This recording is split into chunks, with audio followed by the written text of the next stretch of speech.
finalizamos hoje aqui a primeira temporada das nossas Conversas de Praia, uma iniciativa do iGroup com o jornal online Eco. O meu nome é Filipa Montalvão, sou partner da White, uma das 7 agências do iGroup, e hoje estamos aqui neste cenário fantástico da nossa casa de praia, com vista para este verão, e temos aqui connosco a Sandra Brito Pereira, diretora de Recursos Humanos do Montepio, e a Rita Batista, diretora executiva de Recursos Humanos, Comunicação e Sustentabilidade da OGMA. Antes de mais, obrigada por estarem aqui para termos esta conversa. Vamos conversar um bocadinho hoje sobre Employer Branding e começo precisamente por lançar esse tema, ou seja, vamos lá falar. Afinal, que conceito é este? Sabemos que nasceu nos anos 90, mas na realidade o que é que ele significa? No fundo, que aplicações é que hoje em dia damos tanta importância a este nome? Falem-nos um bocadinho. Começa aqui, se calhar, pela Sandra. Olhem, antes de mais, muito obrigada pelo convite. Tenho muito gosto em estar aqui nas Conversas de Praia com este cenário idílico. Eu acho que o Employer Branding, quando nós falamos em marca do empregador, eu vejo uma coisa interessante que é, vejo um paradigma que veio do marketing, não é? Até o customer centricity do marketing, claramente para RH, não é? De alguma maneira, esta preponderância do cliente externo foi uma inspiração para nós da RH, para o nosso cliente interno. E esta ideia de trabalhar, às vezes, uma panóplia muito alargada que temos todos de benefícios, mas muitas vezes não está estruturada, não está sistematizada e, acima de tudo, nós não temos o DNA de marketeers, não é? Muitas vezes fazemos coisas maravilhosas, mas depois não sabemos dar-lhe o devido enquadramento, ser suficientemente atrativos. E eu acho que isto tudo vem um bocadinho na consequência. Há um livro de 2001 de 3 ex-McKinsey que se chama War for Talent. E é da constatação de que nós nas empresas guerreamos mesmo pelo talento, porque o talento efetivamente faz toda a diferença. E para isso nós temos que enaltecer e tornar atrativo a nossa proposta de valor, não é? O que eu sinto é que hoje em dia tentamos fazê-lo de uma forma muito mais profissionalizada. Eu posso-vos dizer que, como já trabalhei em várias empresas, às vezes faço um bocadinho a diferença. Por exemplo, empresas que sejam muito sindicalizadas têm muitos benefícios, não é? Fruto da negociação coletiva, mas às vezes não têm a menor consciência de que têm uma proposta de valor agregada muitíssimo forte. E é preciso às vezes vir uma pessoa de outra empresa onde aqueles benefícios não existiam para tentar, então vamos lá, vamos juntar isto, vamos tentar sistematizar e vamos tentar acima de tudo mostrar tanto ao cliente interno como ao cliente externo que existe, porque o Employer Branding também tem essa virtude, é que é de facto um conceito que se trabalha interno e externamente, não é? Nós queremos reter o nosso cliente interno e queremos atrair um bom cliente externo, não é? Sim. Portanto, é um bocadinho isso que eu sinto que hoje em dia todos nós temos mesmo isso fortemente na nossa agenda. Sim. Não achas, Rita?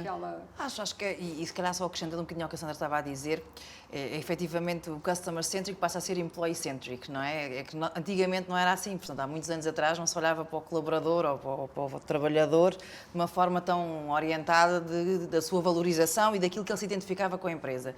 E eu acho que o Employer Branding também, para além da questão dos benefícios e do Employee Value Proposition que traz, também traz o agregado da identificação da pessoa à empresa, ou seja, como é que a pessoa se identifica com aquela empresa, com os valores, com a cultura, como é que eu me revejo nela.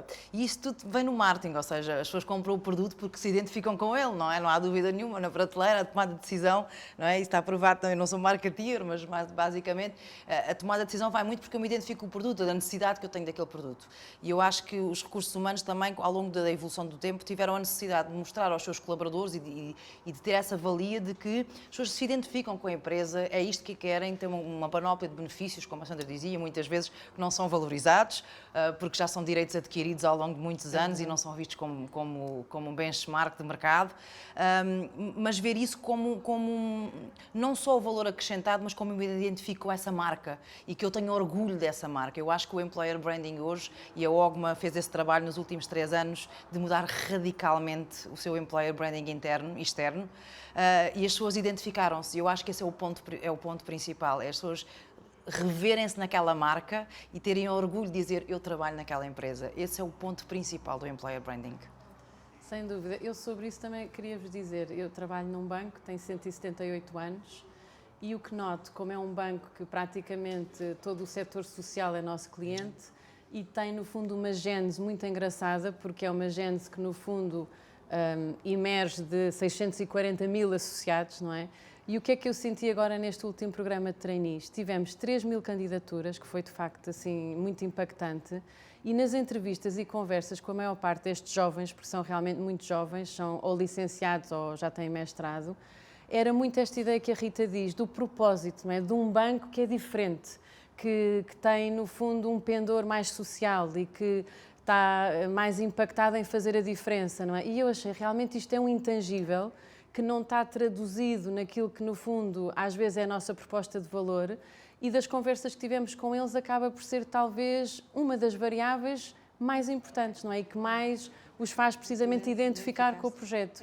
E esta geração é muito ligada aos valores, ao propósito. Eu posso-vos dizer que me leva um bocadinho a lançar aqui o próximo mote, que é, um bocadinho pegando no que a Sandra disse e que a Rita, nós vemos muito também, enquanto agência, aqui o Employer Branding, quase como esta ideia de conseguir passar a famosa também, o famoso conceito do salário emocional, que é algo que hoje em dia também se fala bastante e que tem um bocadinho a ver com isto, tem a ver com vestir a camisola, tem a ver com entender o propósito da empresa e da marca e dizer, não, eu realmente acredito e estou a contribuir para ele. E, portanto, leva-me também aqui, qual é a vossa opinião sobre esta ideia também do salário emocional, que é algo que realmente também é passado no conceito do Employer Branding, não é? Porque muitas vezes não é valorizado, não é quantificado e realmente é algo que então as gerações mais novas cada vez mais têm e dão grande importância. Sim, sem dúvida. Eu até diria que a literatura corrobora um bocadinho isso, não é? Porque a literatura o que nos diz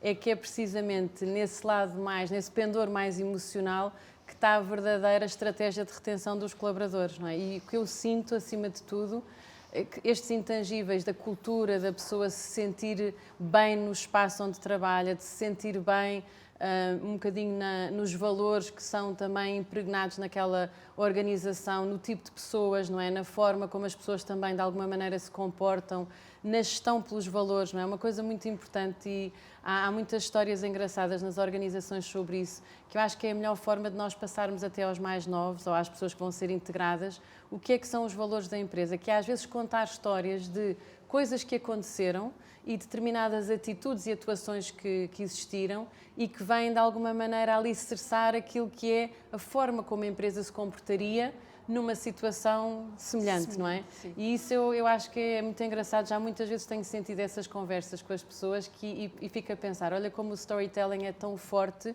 no passar aquilo que para nós é realmente este lado, este pendor mais de ligação afetiva e emocional à empresa. Isso sem dúvida nenhuma, eu acho que esse é talvez um dos nossos maiores desafios, não é? E desiderados. E é quebrar aquele paradigma que há uns anos havia das gerações, não é? Que vinham as gerações novas, que depois quem lá estava não se identificava com os novos que vinham e havia ali havia ali sempre um conflito de gerações. E é engraçado, por exemplo, e se calhar o Montepio tem exatamente um mesmo desafio. A Ogma tem pessoas que têm, eu tenho uma pessoa que vai fazer este ano 50 anos de antiguidade, portanto, 50 anos, é uma vida. Com uma experiência riquíssima, como é óbvio. E como é que nós juntamos os jovens que vêm com a inovação, com a criatividade, querer fazer coisas diferentes, com foco, se calhar, na vida pessoal e profissional, que antigamente não existia de todo, com pessoas que dedicaram 50 anos a uma organização e que têm uma experiência vastíssima, num know-how completamente diferente daquilo que eles adquiriram na faculdade ou seja onde for.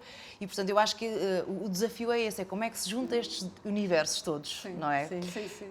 E o Employer Branding pode contribuir para isso. Nós fizemos uma campanha há 2 anos atrás, que nós intitulámos Voar, não é? Porque também relacionado com o ramo aeronáutico, como é óbvio, onde cada colaborador, desde o mais novo ao mais antigo, acabou por dizer uma parte de uma frase que nós construímos, que o White acabou por construir connosco, onde efetivamente as pessoas se identificaram. E havia efetivamente a quebra deste paradigma de gerações, que é como é que as gerações mais antigas podem contribuir para que as novas também evoluam e cresçam. E as novas também sintam que estão a evoluir, estão a fazer as mais antigas crescerem. E eu acho que isto é fantástico. Porque faz as empresas evoluírem muito mais rapidamente e não ter as diferenças, porque eu também venho do ramo bancário, não é bancário, mas é segurador, e há muito este paradigma, não é? De quem cá está há muitos anos, está fechado numa redoma, se calhar não evolui da mesma maneira, mas é possível juntar. E eu acho que o Employer Branding, com a inovação, com a criatividade, consegue trazer tudo o que é de bom ao de cima. E enaltecer essa diversidade, não é? E vê-la como simbiótica e positiva. Eu vejo na minha equipa, tenho a mais nova com 21 e a pessoa com mais idade, que é jovem há mais tempo, com 63. Exato. E no outro dia estava a ouvir os dois, porque lhe pedi ao Catarina, ensina um bocadinho de Teams e tal. Agora pronto, a parte da mentoria invertida, não é? E estava ele a dar-lhe assim uns conselhos sobre como é que ela se devia dirigir a pessoas num ambiente mais formal, porque ela tinha enviado um e-mail um bocadinho informal e tinha havido um presidente que tinha mandado assim uma resposta. Então eu achei uma piada, porque era mesmo assim, isto é mentoring invertido, não é? É tal coisa, todos têm a aprender uns com os outros, não é? Em domínios diferentes, e nós nas equipas, de facto, com esta diversidade, é de uma riqueza fantástica, não é? E conseguimos realmente dar muito mais valor e apoio aos nossos projetos, precisamente porque conseguimos, como tu dizias, Rita, já não sentir a tal tensão e sentir que é dessa conjunção de diversidade que também saem ideias e propostas e soluções muito mais enriquecidas. Eu posso-vos dizer e contar aqui uma história para começarmos também aqui a contar algumas histórias, que eu acho que é isso também que faz a nossa conversa. Há muitos anos, nós enquanto agência, obviamente que os casos que temos para dar são casos que fomos sendo desafiados para fazer. Um dos primeiros casos que fizemos de employer branding foi para uma sociedade de advogados, que tinha realmente o desafio de como é que nós começávamos a tratar aqui o employer branding, e começando pela parte de captação, depois então passando pela retenção e por toda a proposta de valor. Mas no caso da captação, arrancámos com uma campanha e fizemos uma coisa que na altura não era uma prática agência e marketing fazer, muito menos recursos humanos, que era fazer um focus group, com equipas acabadas de entrar há um ano, e tentar perceber o que é que levava as equipas e o que é que levava as pessoas que saíam da faculdade a escolher a entidade empregadora, porque na realidade, há uns anos atrás, se calhar nós éramos escolhidos, hoje em dia eles escolhem. E portanto, essa diferença e as perguntas que eles faziam e as respostas que nos davam eram realmente muito esclarecedoras, porque no fundo eles não queriam saber se a sociedade estava no top 5 ou no top 10. Isso é toda aquela proposta, no fundo, é o valor adquirido, é o valor corporativo que hoje em dia toda a gente sabia sobre a empresa, e portanto não era isso que se pretendia. Eles queriam saber se conseguiam realmente interagir em projetos. Eles queriam saber se havia um dia casual em que podiam ir de calças de ganga. Eles queriam saber se realmente, quando eram desafiados a projetos, se podiam interagir com os partners realmente da sociedade, se podia haver esse mentoring. Portanto, as curiosidades deles enquanto no fundo, alunos e finalistas a quererem selecionar a entidade empregadora, era saber aquilo que não é público, que não é, se calhar, dito na proposta corporativa de valor. Claro. E, portanto, isso foi super interessante e, obviamente, que isso hoje em dia é uma metodologia que se faz para todos os projetos de employer branding. Mas foi dos primeiros, que é ouvir quem entrou.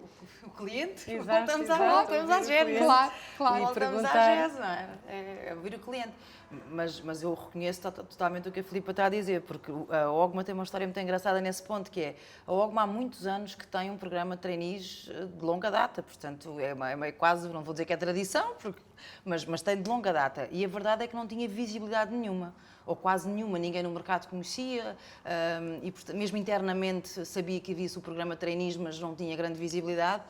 E o que nós fizemos, muito basicamente, não vou dizer, também não foi só, mas foi mudar o marketing do programa.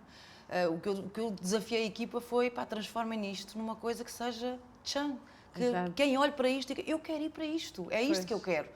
Transformámos uma imagem, claro, no ramo aeronáutico, que toda a gente quisesse ir das engenharias, como é óbvio, mesmo que não fossem da engenharia.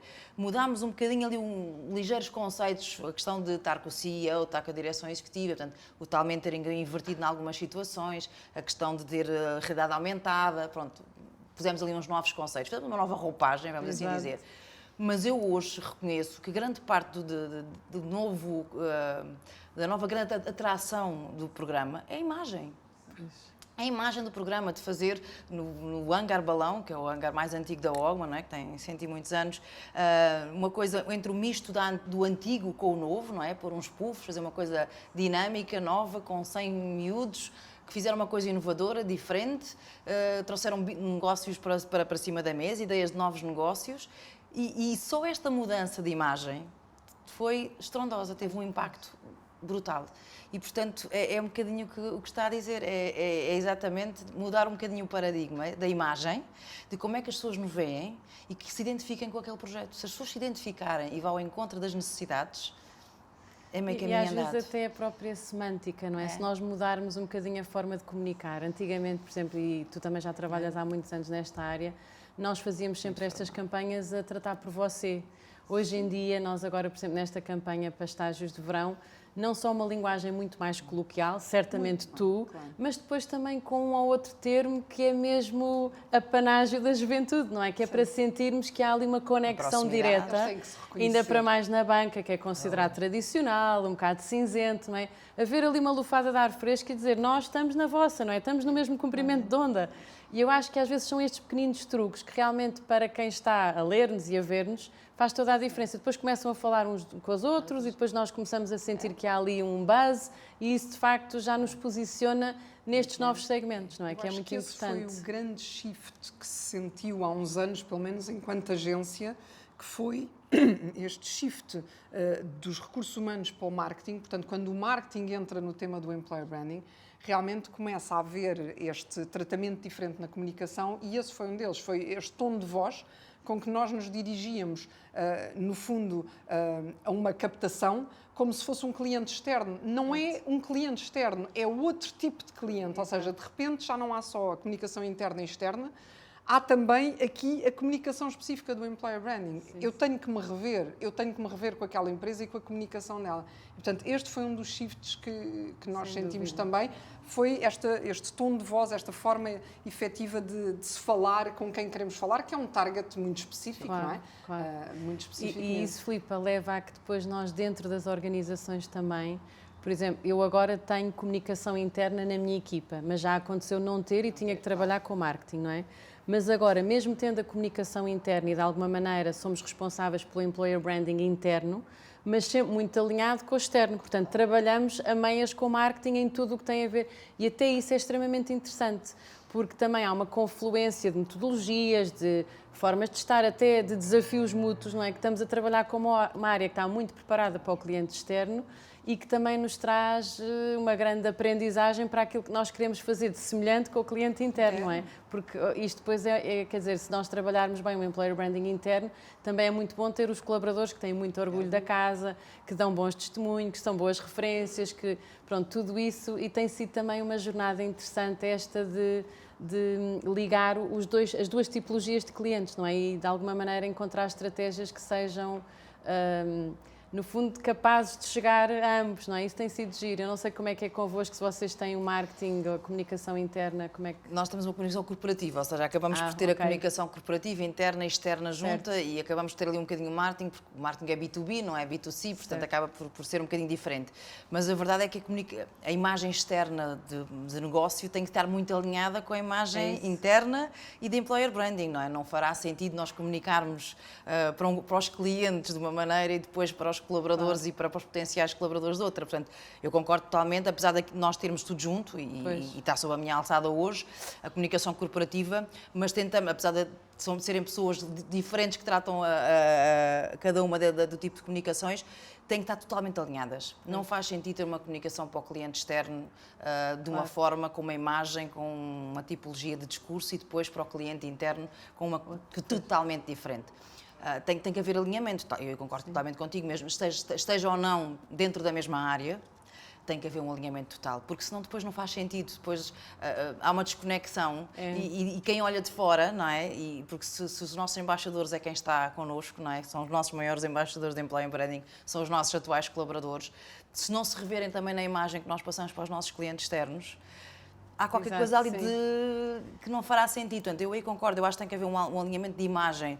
Claro, se calhar mais formal para os clientes ou menos formal, depende da tipologia de clientes que estamos a falar, mas tem que haver um alinhamento entre a imagem dos clientes externos e daquilo que é o employer branding e dos clientes internos, não é? Portanto, e eu acho que os colaboradores têm muito a contribuir para isso. Sem dúvida. Têm muito a contribuir e a dar o seu apor sobre como é que nós podemos comunicar para fora e como é que eles se sentem identificados quando nós comunicamos para fora. Sem dúvida. Até porque este conceito do employer branding eu acho que tem uma vulnerabilidade, que é, se não for consistente, ou se não for consentâneo a forma com o conteúdo, é quase preferível não fazer, não trabalhar o tema, não é? E aí, obviamente, que quem já trabalha connosco acabam por ser os nossos melhores embaixadores para comprovar e corroborar que aquele employer branding faz todo sentido. E como tu dizias há um bocadinho, a primeira coisa que nós fazemos antes de entrar numa nova organização é tentar arranjar amigos ou alguém que achas que eu vou ser feliz naquela organização, não é? Portanto, queremos, no fundo, outro tipo de informação, não é? E isso eu tenho sentido algumas empresas que eu acho que são muito pela forma, muito fluffy stuff, não é? E depois não passa, não é? Não. Uma coisa, desculpa, Filipe, antes de passar para o próximo tempo, uma coisa simples como esta, uma empresa lançar um produto externamente sem o antes fazer internamente. Por exemplo. É verdade. Tem um impacto tremendo na organização se o fizer em primeiro lugar para fora e dentro da organização ninguém saber o que é que se está a passar e eles saberem, não é, externamente do produto. Tem um impacto brutal. Às vezes até notícias dizem, então lemos isto nos jornais e ninguém nos disse internamente, não é? Exato. Portanto, isso, tens toda a razão. Isso contribui muito negativamente para o employer branding e para a inconsistência que estavas a dizer. Sim. Eu acho que a empresa tem que ter muito cuidado, por isso é que eu digo, as comunicações têm que estar muito alinhadas para garantir que este tipo de coisas não acontecem. Às vezes podem acontecer, mas evitar que elas aconteçam para ter uma estratégia consistente. É verdade. Portanto, com os embaixadores que tanto a Rita como a Sandra falaram aqui, eu acho que é interessante este último ponto que vocês estavam a falar, de que realmente a comunicação deve estar muito alinhada. E é verdade, esta ideia de passar para fora aquilo que realmente se vive lá dentro é muito importante e leva-me aqui a este ponto que eu acho que todos sentimos neste momento. Quer dizer, como é que alinhamos a comunicação hoje em dia? Estamos a viver uma situação tão atípica. Falar de employer branding sem tocar neste ponto é impossível, ou seja, estamos todos em casa. O que é feito dos nossos embaixadores? O que é feito desta comunicação que tem de estar tão alinhada? O que é que vocês sentem, no fundo, também trabalhar comunicação interna, employer branding, trabalhar neste momento é um desafio? É um desafio acrescido, não é? Olhem, nós na altura ponderámos um bocadinho e tivemos assim uma espécie de uma reunião de brainstorm, o que é que vamos fazer, não é? Tipo gabinete de crise, que tínhamos todos os dias às 8h30 da manhã. Mas pensámos numa assinatura que lhe chamámos Juntos à Distância e em desenvolver depois uma série de práticas e de iniciativas que tivessem no fundo este umbrella, não é? E então o que é que fizemos? Incrementámos muito a comunicação. Criámos newsletters, criámos e-coffee with the CEO, que era para, no fundo, as pessoas voltarem a estar com a gestão de topo, que é muito valorizado por todos, mas também pelos mais jovens. E tentámos, de facto, eu vou-vos dar um exemplo, os nossos trainees tinham entrado no dia 1 de fevereiro. Ora, a 12 de março fomos todos para casa, não é? E nós que tínhamos planeado fazer uma atividade mensal com eles, olhámos uns para os outros, vai passar a ser semanal. Eu própria, que faço pontos de situação, fazia quinzenais, passei a fazer semanais. Tenho 14 reportes diretos, não é? Ou seja, eu acho que foi pensar, claro que esqueçam o paradigma do controle e do comando, isto é claramente autonomia e responsabilização, e temos que trabalhar assim e confiar que isto vai correr bem, mas precisamos de uma monitorização mais próxima, até pelo lado emocional, não é? Eu posso-vos dizer que o princípio de cada uma destas conversas era sempre num tom muito mais pessoal do que eu alguma vez tinha tido antes da pandemia. Sim. E era mesmo, Rita, como é que estás? E está tudo bem? E a tua família? Ou seja, porque de facto deixámos de ter um work-life balance para ter um work-life integration, não é? E, portanto, a partir daqui, e eu acho que foi um bocadinho isso. Portanto, nós desenvolvemos muita coisa que não tínhamos desenvolvido e que, curiosamente, agora, quando as coisas estabilizarem, vamos manter. Porque, reparem, com a nossa capilaridade também, o digital vem-nos abrir portas para nós. Por exemplo, na segunda-feira vamos às 14 horas fazer um e-coffee with a CEO com os escritórios de representação. Toronto, Nova Iorque, a Suíça, a França. Isto é uma coisa que nós nunca tínhamos pensado fazer, não é? Portanto, há uma série de iniciativas que realmente eu acho que conseguiram fortalecer a tal cultura e a tal proximidade, ainda que à distância. E tivemos, é curioso, algum feedback, por exemplo, mesmo entre as agências e os serviços centrais, de que funcionava melhor, porque como era menos institucionalizado, eu ligo diretamente para a Filipa, que é a minha colega dos serviços de operação, que me vai dar a resposta, houve alguma agilidade que também se ganhou e que não fazia parte da estrutura normal, não é? Portanto, Eu acho que, como otimistas que devemos ser, é sempre tentar ver o que é que são as virtudes e os pontos positivos, não é? situação. E realmente tivemos vários, não é? E alguns, felizmente, vão ficar, não é? Isso acho que foi muito positivo. Mas, acima de tudo, sentimos muito isso. Eu, então, que tinha a área da saúde e a área da comunicação, posso-vos dizer que são as minhas 2 primeiras linhas que eu acho que mais trabalharam e mais se tentaram reinventar para conseguir efetivamente desenvolver novas atividades, dar segurança, dar conforto, conseguir que as pessoas realmente trabalhassem bem. Mas foi muito desafiante, mas também gratificante, não é? Porque depois vemos que correu bem. No final acabou por ser positivo, quer dizer, há de ser positivo no final, que ainda não acabou, não é? Mas eu acho que, sem dúvida nenhuma, ganhou-se à distância, conseguiu ganhar alguma proximidade, não é? Sem eu acho que dúvida. se calhar, em algumas situações, não vou dizer que em todas, mas em algumas situações, se calhar hoje somos mais próximos do que éramos quando estávamos fisicamente. Até porque conhecemos o lado B, não é? Imaginem aqueles vídeos onde que aparecia o filho, o cão e o gato e o periquito, não é? Não, se calhar nem sabíamos antigamente que existia, nunca não é? na vida. Exato, não sabíamos que noutros existia. contexto, não... Fomos obrigados a conhecer uma realidade, não é? E entrar um bocadinho na casa. Não é? Na casa de toda a gente. E a preocupar-nos com um lado que se calhar preocupávamos de vez em quando, mas que não era tão presente, não é? Verdade, Acabou por nos levar a isso. Sim, sim. A Augment teve um desafio um bocadinho diferente, que foi manter a operação a funcionar por um lado, não é? Nós tínhamos 1000 pessoas na mesma a funcionar dentro das instalações e depois ter outras 700 em casa. Portanto, isto também é um paradigma às vezes um bocadinho difícil, que é, ou nem sempre justo, não é? Que uns têm que ficar, porque a operação não pode parar, e os outros vão para casa, não é? E as pessoas sentirem que nós é cá ficamos e os outros vão. Há que esta dificuldade de demonstrar às pessoas que não é assim, não. Nós vamos fazer com que quem cá está ainda fique mais seguro de que quem está em casa. E a verdade é que isso se comprovou. O número de casos dentro das instalações foi menor do que o número de casos de quem estava em teletrabalho. Portanto, significava que quem estava dentro, entre aspas, da bolha das instalações era mais seguro do que... Mas, claro, desde disponibilizar máscaras, álcool gel, fabricar álcool gel, porque não havia, não é? Pois. Portanto, os nossos laboratórios, houve um dia de manhã que me lembrei a caminho, mas porquê é que nós não fabricamos álcool gel? Se eu tenho laboratórios, tenho tudo, será que não é possível fabricar? Não sou engenheira química, mas alguém há de ser, não é? Alguém há de saber. Alguém há de lembrar. Liguei para o CEO de manhã, Alexandre, será que... isso era uma ótima ideia. Eu disse, então ligo lá, posso ligar para o laboratório? Mas isto tudo faz-nos reinventar tudo, não é? Reinventar completamente tudo. E, por exemplo, no caso da comunicação, como a Sandra estava a dizer, que se calhar foram as áreas que mais trabalharam, foi a área da saúde. Nós temos também um posto médico e temos, também cá como ao Montepio, temos todas as instalações, o centro clínico, etc.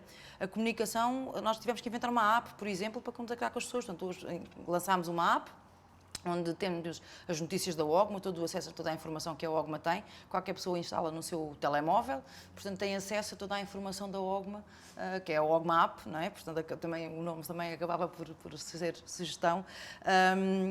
Para quê? Para balancear entre as pessoas que estavam nas instalações e tinham acesso a toda a informação porque lá estavam, não é?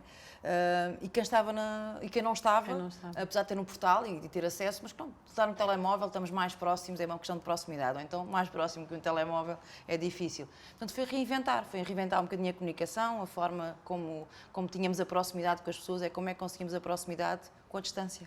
Exato, é mesmo isso. E eu acho que isso de alguma forma se conseguiu. Sim, acho que de alguma forma se conseguiu. Eu acho que retiro novamente a palavra reinventar na nossa conversa, porque eu acho que efetivamente o Employer Branding foi reinventado. Não só o Employer Branding, mas nós costumamos dizer que isto foi um projeto sem briefing, não é? Sim. Portanto, não houve qualquer tempo de preparação, mas também, como vocês, gostamos e gosto de retirar o de melhor e, portanto, também acho que de futuro vamos conseguir tirar daqui muita coisa boa para o futuro, mesmo na forma como a gente se relaciona com equipas que estão à distância e que forçosamente têm que estar à distância, mesmo quando amanhã retomarmos a nossa atividade quase normal, porque eu acho que isto nunca vai voltar a ser tal e qual o que era, eu acho que há que aprender também algumas coisas com tudo isto, mas na realidade aprendemos também a relacionar-nos à distância, a ter outro tipo de comunicação e esta área de Employer Branding também acho que foi muito reinventada nesse aspecto. Mas gostava também de saber um caso que vocês digam, este caso acho que funcionou. Uma campanha ou um caso em que vocês estivessem envolvidas, que vocês digam, realmente aqui isto fez a diferença, nunca me esqueço desta situação.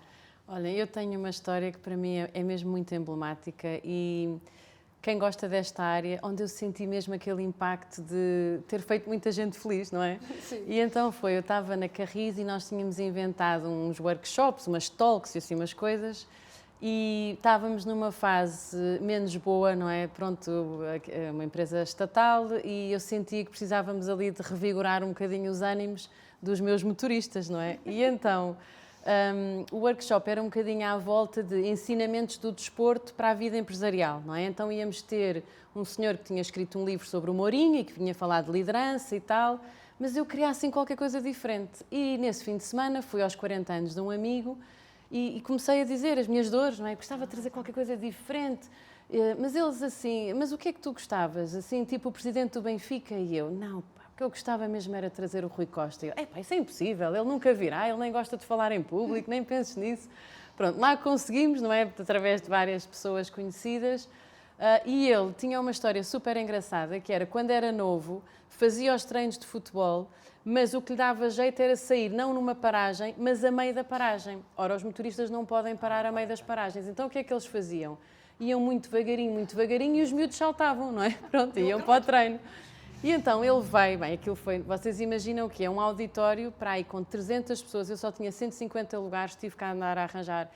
Vinham motoristas de licença de maternidade e paternidade com as maxicoses, não é? Com os bebés, aquilo ao rubro. Ele chega com outro jogador de futebol num Lamborghini daqueles que abre assim, portanto eu fiquei logo, oh meu Deus.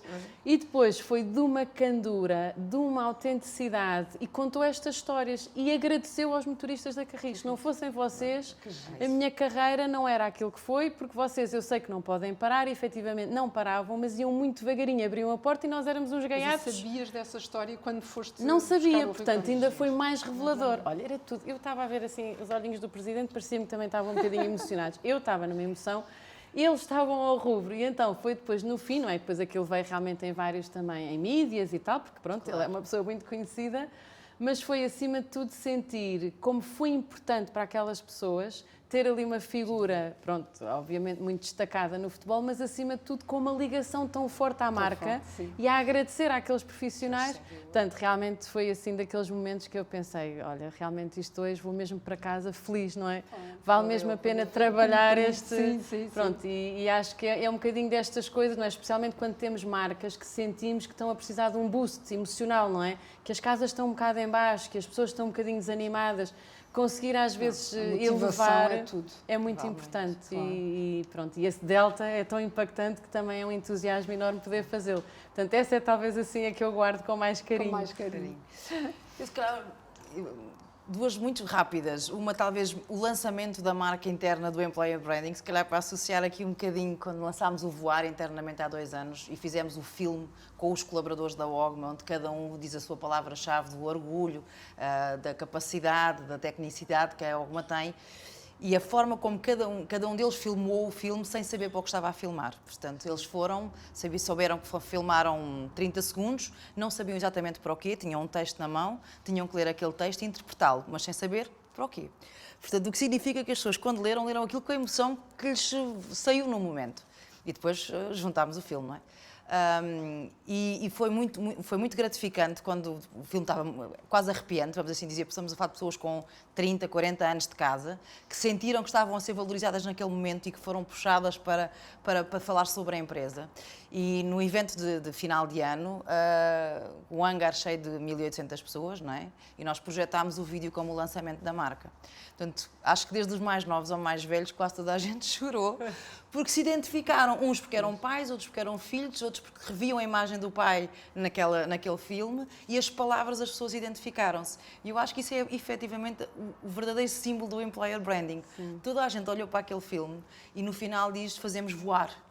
E eu estou-me a arrepiar porque, efetivamente, a reação das pessoas foi tão espontânea, aquele bater palmas de orgulho, não é? De emoção, foi fantástico. E o outro momento foi no centenário, onde a White esteve connosco, efetivamente, onde o Presidente da República esteve presente, não é? No centenário da OGMA, e isso, sem ninguém saber, portanto nós não tínhamos isso planeado, ele acabou por condecorar os trabalhadores da OGMA. Portanto, nós na altura tínhamos chamado o trabalhador mais antigo que estava vivo à OGMA, portanto, uma pessoa que já estava na OGMA, tinha estado na OGMA há 70 anos, portanto o senhor já era muito idoso e pedimos para o senhor com a família estar presente. E surpreendente, o Presidente Marcelo Rebelo de Sousa, sem ninguém saber, condecora os colaboradores da OGMA. Eu posso dizer, acho que é o momento mais gratificante para a OGMA, porque toda a gente ficou completamente boquiaberta, que é é a primeira vez que algum trabalhador em Portugal foi condecorado, não é? Portanto, aquele senhor foi em nome de todos os trabalhadores da OGMA, foi ele que foi nomeado, mas foi em nome de todos, e eu acho que melhor employer branding do que a condecoração de alguém pelo Presidente da República é difícil. E, portanto, isso foi realmente um momento que eu acho que nunca vou... Eu estava presente neste momento. Mas foi para nunca mais esquecer. Tive o privilégio de poder assistir a este momento. E lembro-me que o que mais me tocou, porque também me arrepiei na altura com tudo aquilo, e quer dizer, e não era uma empresa da qual eu faço parte, digamos, não diretamente, obviamente, mas na realidade foi também o êxtase e a alegria de todos os outros trabalhadores que estavam a assistir a este momento, que não sabiam que este momento ia acontecer e que realmente foi ali um momento de celebração e de aplausos, e aplausos foi, lembro-me bem também desse momento. Até pela forma, não é? Ele próprio, ele é tão genuíno na forma, só mesmo o assistente dele é que sabia, mais ninguém da organização sabia, mesmo da casa presidencial, ninguém sabia. E, portanto, ele faz aquilo num sentido de surpresa total. Ele diz, eu vim, ele tinha acabado de chegar dos Estados Unidos naquele dia, era para não ir porque estava doente na altura, tinha adoecido. Diz, eu fiz questão de vir aqui, cancelei todos os meus outros eventos para vir aqui hoje porque eu trago uma surpresa. Eu naquele momento acho que me arrepiei e pensei, meu Deus, que é que eu tinha estado num evento com ele uns tempos antes e pensei, isto não vai correr bem, não vai ser coisa boa. Mas quando realmente ele pede para chamar o assistente com a medalha, eu disse, pronto, agora é que vai ser. E é assim, olhava-se para a cara das pessoas, tudo a chorar, uma grande emoção, não é? E realmente aquele senhor com 90 e muitos anos a subir a escada para ser condecorado pelo Presidente da República, realmente é um momento que é inesquecível. Sem dúvida. É inesquecível. Eu acho que são tudo histórias que fazem parte e que vão alimentando não só a nossa área aqui do Employer Branding que estamos hoje a falar, mas o nosso percurso profissional, porque cada uma de nós vai tocando esta área. Olhando agora aqui um bocadinho para a frente, como é que vocês veem no futuro? Ou seja, o Employer Branding é um conceito e é algo que continua a ser trabalhado. Obviamente que antigamente não se chamava Employer Branding, mas eu acho que ele sempre existiu. Eu, pelo menos, acredito que é algo que sempre foi trabalhado. Agora tem este conceito mais em voga, que é o Employer Branding. Mas qual será o seu futuro? Ou seja, é maior interação, para além da comunicação, é conseguirmos interagir mais com quem poderá vir a ser nosso recurso, nosso colaborador? A perspectiva que eu tenho é um bocadinho essa. Mais uma vez, indo aqui um bocadinho ao marketing, não é? Que também houve uma altura que era muito mais unidirecional. Nós também éramos mais unidirecionais e agora estamos muito mais receptivos a perceber o que é que o nosso cliente efetivamente quer, quais são as suas inquietudes, o que é que ele procura na sua experiência profissional. E no meu caso, a forma como eu vejo isto um bocadinho para o futuro é nós, dentro daquilo que é economicamente comportável, especialmente quando estamos em grandes organizações, e também execuível do ponto de vista operacional, mas tentarmos ser o mais customizados possíveis, ou seja, tentar sempre que a percepção para o colaborador seja que ele não é o número 655, mas é o José Manuel, não é? E para isso, o que temos tentado fazer, e na banca até é relativamente pioneiro, porque não é um setor onde isso existisse, eu imagino que aqui na vossa organização isso já seja uma realidade, mas é trazer realmente um modelo de trabalho muito mais flexível, trabalhar, por exemplo, imaginem na formação, a trabalhá-la de uma forma modular, mas depois com a capacidade de se escolherem algumas disciplinas, um bocadinho como nas faculdades, as elective, não é? E poder haver depois aí uma customização àquilo que é a carreira e o trajeto do colaborador. E, acima de tudo, em organizações como a minha, quando eu tenho antiguidades médias muito elevadas, é ter o desiderato muito sério de acompanhar o colaborador em toda a sua jornada, não é? E de saber fazer também um bom phasing out e de olhar para uma jornada pós-vida na empresa de uma forma prazenteira, não é? Vai ser ótimo, vou ter aqui uma segunda oportunidade para fazer muitas outras coisas boas na vida.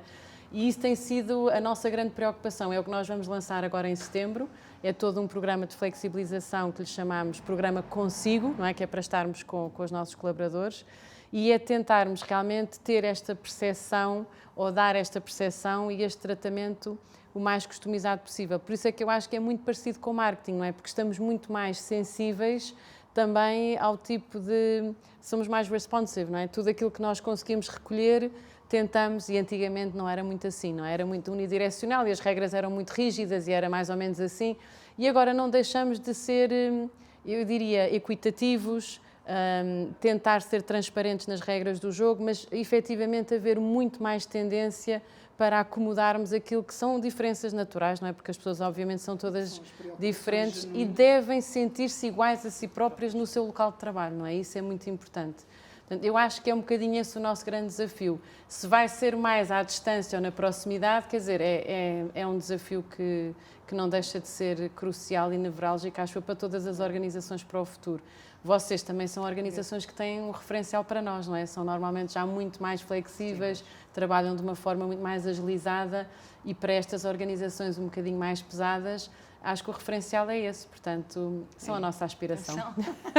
E vocês a nossa, porque Exato, nós também bebemos muito daquilo que são as vossas práticas para muitas vezes também tentar quebrar alguma da flexibilidade, porque também há flexibilidade em excesso e, portanto, às vezes também temos que tentar aqui perceber como balizar para que realmente as coisas também estejam todas coordenadas. Claro, Portanto, claro. vocês também para nós são uma Também inspiração. não deixam de ser, não é? Eu acho que é importante também, eu acho que o futuro vai muito pela proximidade. Eu acho que a palavra-chave do futuro é a proximidade, porque a proximidade acaba por nos ajudar a customizar, não é?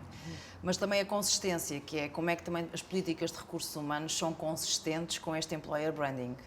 Porque se nós também pensarmos só na estratégia de employer branding e não naquilo que faz construir o employer branding, claro, voltamos um bocadinho àquilo que a Sandra falava no início, que era os fluffies, não é? Que é, há um dia que não vai fazer sentido e, portanto, eu acho que vamos ter que customizar todas as políticas um bocadinho de recursos humanos às necessidades da empresa e às necessidades dos colaboradores, portanto, fazer este equilíbrio, não é?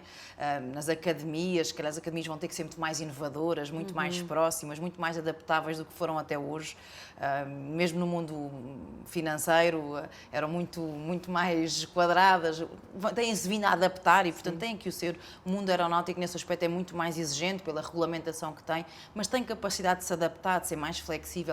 E tudo isto tem que ser mais flexível, ou seja, não é só a comunicação com as pessoas e a proximidade, mas tudo o que também está por trás, tudo o que é políticas de recursos humanos e processos que apoiam as pessoas também têm que se flexibilizar mais, não é? E conseguirem ser mais próximos das pessoas. Porque se também não o fizermos, podemos ter um branding fantástico, uma imagem linda, mas depois o que está por trás não é consistente. Eu acho que os próximos passos para o futuro, e respondendo um bocadinho mais objetivamente à pergunta, eu acho que a estratégia tem que ser, por um lado, a proximidade. Eu digo isso muito à minha equipa, muitas vezes. Nós temos que estar próximos das pessoas. O nosso sucesso depende das pessoas, o nosso sucesso depende da proximidade com elas, mas da consistência daquilo que fazemos, das relações laborais com os sindicatos. Os sindicatos podem estar próximos de nós, não têm que estar contra nós de todo. E nós somos hoje um exemplo disso. Em plena pandemia, fizemos um acordo da empresa que não era negociado há mais de 8 anos. Portanto, ou seja, é possível termos como parceiros. Claro que temos divergências e devemos ter sempre, com certeza, faz parte. Mas eu acho que nós temos que pensar e flexibilizar as coisas de maneira que haja um equilíbrio, haja equidade e equilíbrio entre todos. Isso é possível. E isso é possível com a proximidade com as pessoas e com comunicação transparente. Se nós formos transparentes com as pessoas, garantidamente o reverso da medalha é garantido. Concordo inteiramente. Eu acho que sim. Eu acho que flexibilidade é a palavra de ordem do futuro. Proximidade também. Eu acho que são duas palavras que estão inteiramente ligadas ao employer branding, não é? Eu acho que se vocês tiverem alguma coisa a acrescentar mais sobre este tema, eu acho que mais tempo houvesse, mais tempo continuaríamos aqui neste cenário ótimo a conversar umas com as outras. Acho que há muita coisa para se falar, mas eu acho que chegamos hoje aqui ao fim das nossas conversas de praia.